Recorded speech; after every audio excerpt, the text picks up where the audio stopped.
Почитувани граѓани, почитувани медиуми. Целата јавност вчера беше згрозена од аудио снимка со скандалозна содржина, каде се слушаат два гласа, за кои се тврди дека се дел од осудените за 27 април, од кој еден од нив упатува закани за ликвидација на председателот на СДСМ и премиер Зоран Заев и на луѓето кои го поддржуваат. Ваквата снимка доаѓа само неколку дена по протестите поддржани од ВМРО-ДПМНЕ, каде се бараше осудените за 27 април да бидат ослободени. За случајот 27 април, почитувани, се води судски процес и против организаторите, а според информациите споделени од министерот за внатрешни работи, постоел и план во ВМРО-ДПМНЕ, наречен Дивиот ангел, по кој требало да се реализира насилството во собранието.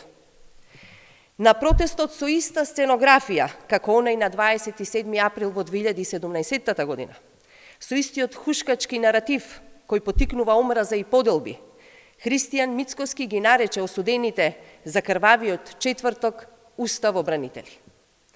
Ете зад какви ликови, зад какви насилници застана ВМРО-ДПМНЕ и Христијан Мицкоски.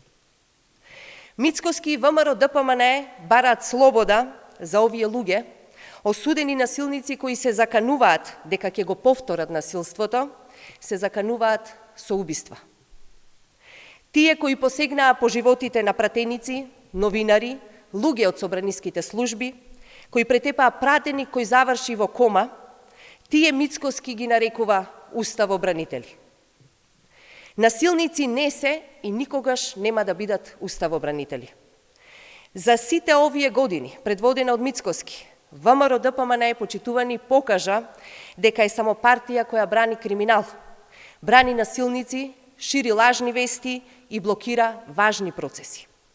Тоа е алтернативата што Мицкоски и ВМРО-ДПМНЕ им ја нудат на граѓаните.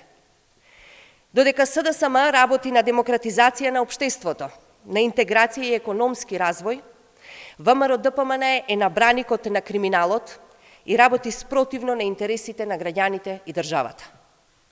Додека СДСМ исполнува стратешки цели, како членството во НАТО и забрзана интеграција во Европската Унија, ВМРО-ДПМНЕ се обидува да ја врати државата назад во меѓународна изолација и внатрешни поделби. Разликата, почитувани, е евидентна и суштинска. Граѓаните тоа го препознаваат и токму затоа ВМРО-ДПМНЕ и Мицкоски 6 пати се казнувани од народот и ќе бидат казнувани и натаму, затоа што освен деструктивност, омраза и поделби не нудат ништо друго. Ви благодарам.